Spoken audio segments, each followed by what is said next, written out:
Olá, queridos alunos, tudo bem com vocês? Eu sou o professor Ian Souto, daquele que é o melhor componente, o componente de História. Vamos verificar o que teremos na nossa aula. Hoje, a aula de número 23, revisão e avaliação. Então, você já separa o seu caderno, as suas canetas, tome nota dos pontos importantes e vamos à aula.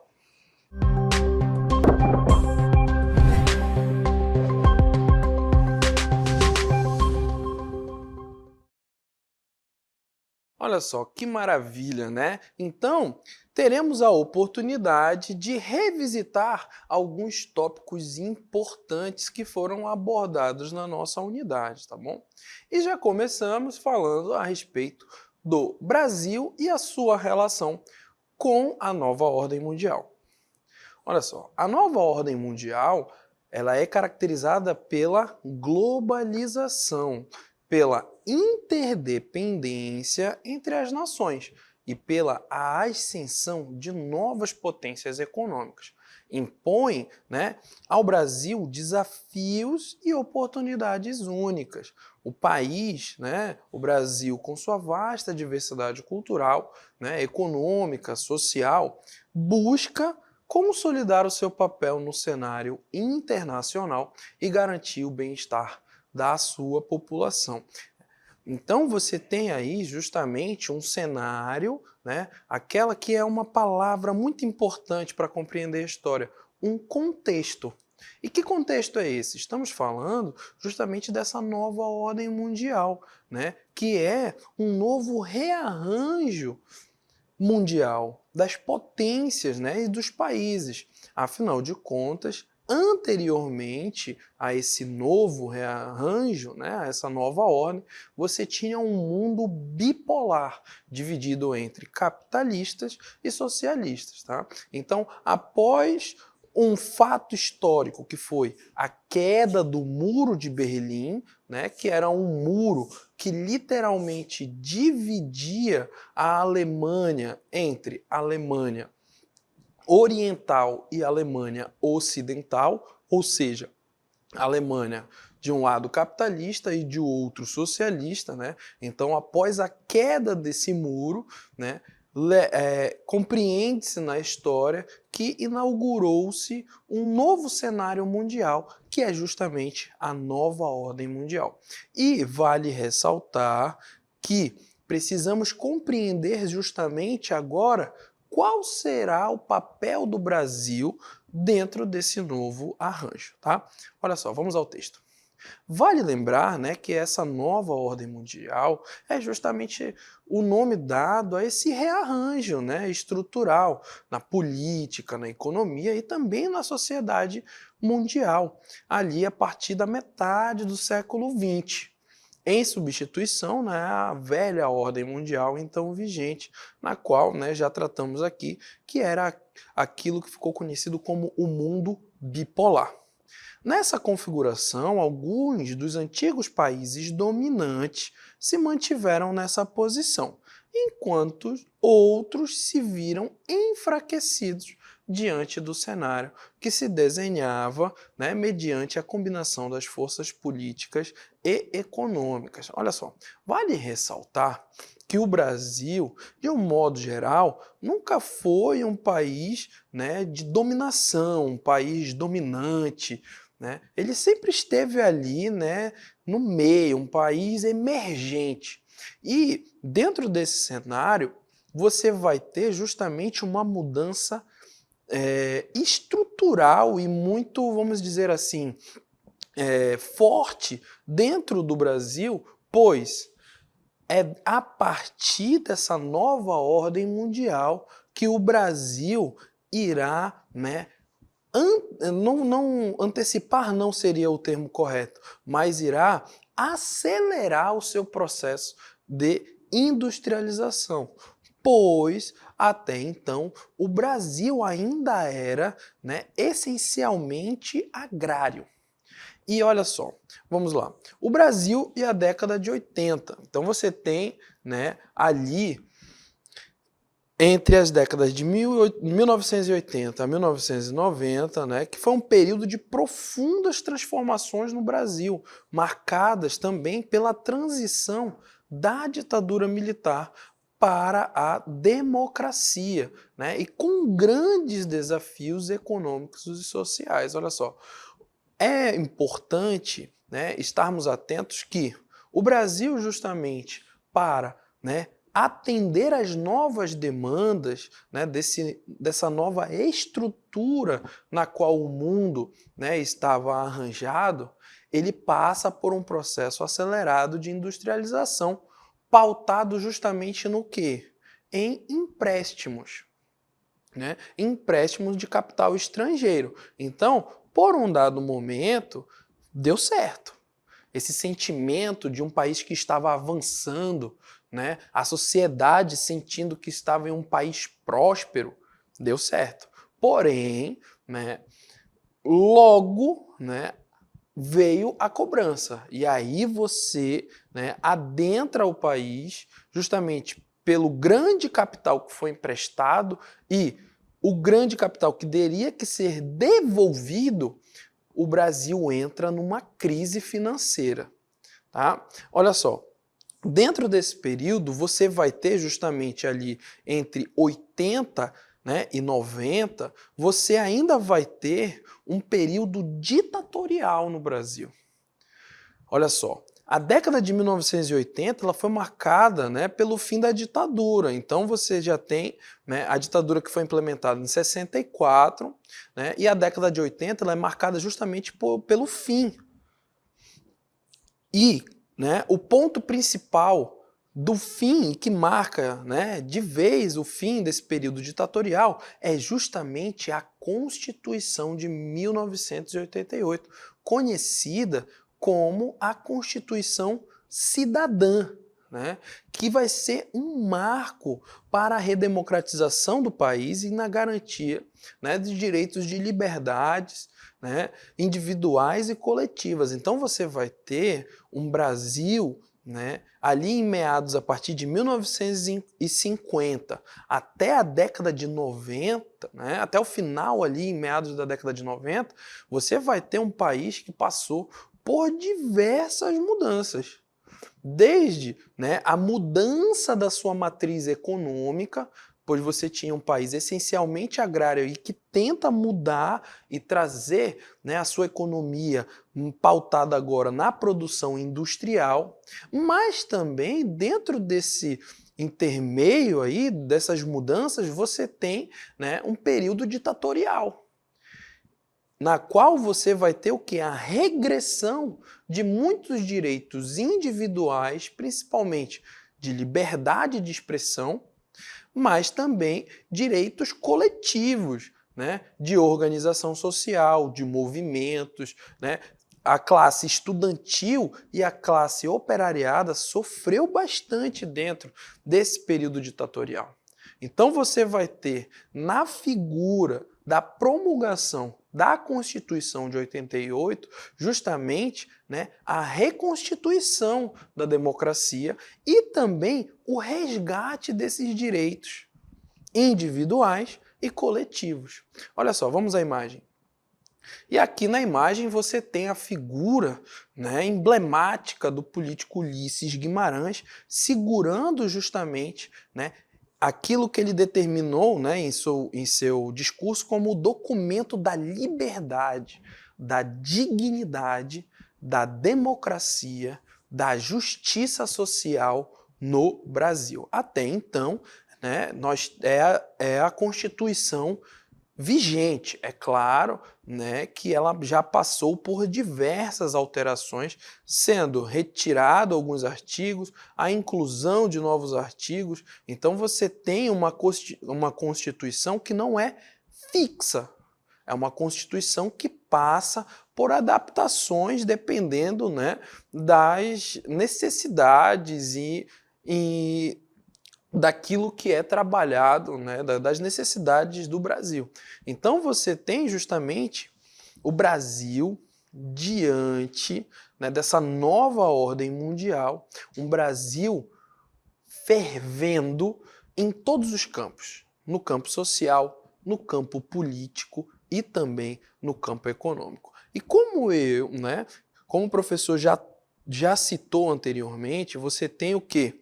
Justamente um Brasil que passou por essa adaptação econômica, tentativa de mudar a sua matriz econômica para atender às demandas externas, mas esse processo de mudança foi na base de muitos empréstimos. Logo, quando o Brasil começa a ter que externar, ter que devolver e começar a pagar a sua dívida, você vai ter um momento na qual o Brasil não estava preparado para isso. E aí, a sociedade e a economia brasileira cai naquilo que chamamos de hiperinflação. Olha só, a economia brasileira ela enfrentou uma grave crise hiperinflacionária, com a moeda perdendo rapidamente seu valor. E essa crise impactou negativamente a vida da população e dificultou a implementação de políticas públicas. E aí você vai ter, como podemos analisar agora aqui, no CEMEAN Imprensa, um resgate de como foi noticiado as formas na qual o Brasil e a política brasileira tentou reverter esse período hiperinflacionário. Você vai ter o quê? Diversas mudanças, principalmente da moeda brasileira. E aqui nós trazemos um que é o Plano Cruzado, que foi uma tentativa de controlar a inflação. O governo lançou o Plano Cruzado, que inicialmente teve sucesso, mas logo perdeu o efeito e contribuiu para o agravamento da crise. Então você percebe que o simples fato de mudar a moeda não foi o que resolveu o problema hiperinflacionário do Brasil. Porém, com as diversas mudanças, você vai ter já lá em 1994 o Plano Real. Esse sim, um plano que conseguiu estabilizar justamente a inflação que o Brasil enfrentava e recuperou justamente a confiança dos investidores. Porque imagina que você tem um grande capital para investir. Você vai pensar muito antes de investir. E como é que você vai investir em um país que não está dando conta de pagar as suas dívidas? Então, a retomada da confiança dos investidores foi algo muito importante, principalmente para que o real se tornasse uma moeda longeva. Olha só, a longevidade do real. Nos 82 anos, desde o fim dos R$1.000, o Brasil teve 8 moedas diferentes. E o real já é a mais duradoura delas. Então você percebe justamente que o Plano Real ele conseguiu estabilizar um período na qual o Brasil ficou conhecido pela hiperinflação. E olha só, para podermos visualizar de um modo mais material, aqui nós temos uma linha do tempo com as diversas moedas que foram implementadas desde 1942 até os dias atuais, o real. Bom, e olha só, ainda falando de um Brasil que passou pelo período de redemocratização, é importante falarmos de um governo que foi um pouco anterior ao Plano Real, que foi o governo do Collor. Olha só, o governo de Fernando Collor de Mello foi marcado por tentativas de estabilização econômica. Afinal de contas, o Brasil estava nesse período hiperinflacionário. Então, o Fernando Collor de Mello, justamente, ele vai tentar estabilizar a economia brasileira. E o seu primeiro plano foi o chamado Plano Collor, que foi lançado ali em 1990 e tinha como objetivo principal o combate à inflação galopante que assolava o país. E, né, o Collor, ele vem como essa figura de combater, principalmente também, a corrupção, né? Então ele ganha muita notoriedade por ser, né, um homem jovem, atlético, mas, né, a questão do combate à corrupção, né, a questão da tentativa de estabilizar o Brasil economicamente, ela foi por água abaixo, né, com as suas medidas. Olha só quais medidas o Collor tomou. Primeiro, confiscou a poupança. Imagina você ter um dinheiro suado, guardado, para comprar uma casa, para comprar um carro, para fazer uma viagem e simplesmente o governo vai lá e toma o dinheiro. Olha só, o confisco da poupança, ele foi realizado, né, um bloqueio temporário de todos os ativos financeiros acima de um determinado valor, como forma de retirar dinheiro de circulação e assim reduzir a pressão inflacionária. Olha só, né? E aí você vai ter, né, um rebuliço na sociedade brasileira, né, como poucas vezes foi visto. Afinal de contas, você mexeu com as economias, né, das pessoas. Então, o governo Collor, ele vai ficar muito marcado justamente por essa medida, pelo confisco do dinheiro que estava na poupança. Olha só, aqui no Semean Imprensa a gente consegue ver, né, justamente a repercussão, uma reprodução de como foi mais ou menos, né, noticiado nos jornais à época, né? Olha só, plano Collor com dinheiro bloqueado. As íntegras das novas medidas administrativas, né, e econômicas. Congresso reage, né, com perplexidade. Imagina, né, que medida voraz e principalmente, né, descabida. Olha só, e, né, não era de se esperar menos, né? Obviamente, você vai implementar um processo de impeachment contra o Fernando Collor. Então, o governo do Collor, né, ele foi marcado por tentativas justamente de estabilizar. No entanto, ele não consegue controlar a inflação, aliado também a uma série de escândalos de corrupção, inclusive o confisco da poupança, né, e que culminaram justamente com o impeachment do Fernando Collor em 1992. E aqui nós conseguimos analisar, né, uma imagem, né, que foi retirada ali dentro do Senado de Brasília, justamente os senadores ali, né, apoiando uma causa que era, né, que vinha sendo engajada pela sociedade brasileira, que era justamente o impeachment do Collor, né? Após o impeachment, o vice-presidente, né, que é o Itamar Franco, assumiu a presidência e deu continuidade aos esforços de estabilização econômica. Seu governo lançou o Plano Real em 1994, que conseguiu finalmente estabilizar a moeda e controlar a inflação, né, de forma duradoura. E aqui nós percebemos, né, a figura e a imagem do Itamar Franco, tá? Olha só para compreendermos um pouquinho mais a questão do Plano Real, ele foi estruturado em 3 fases principais, tá? Que foi denominado, né, um ajuste fiscal, que foi implementado um pacote de medidas para reduzir o déficit público, como, por exemplo, o corte de gastos e o aumento dos impostos, né? Então, tentando equilibrar aí, né, as finanças públicas. Ganho mais e gasto menos. A criação da URV, né, a Unidade Real de Valor. Uma nova unidade de conta foi criada, indexada à inflação com o objetivo de servir como transição para uma nova moeda e, finalmente, né, o lançamento do real, que foi lançado em julho de 94. Né, e o real ele vai ser lançado justamente como nova moeda, substituindo, né, a moeda anterior.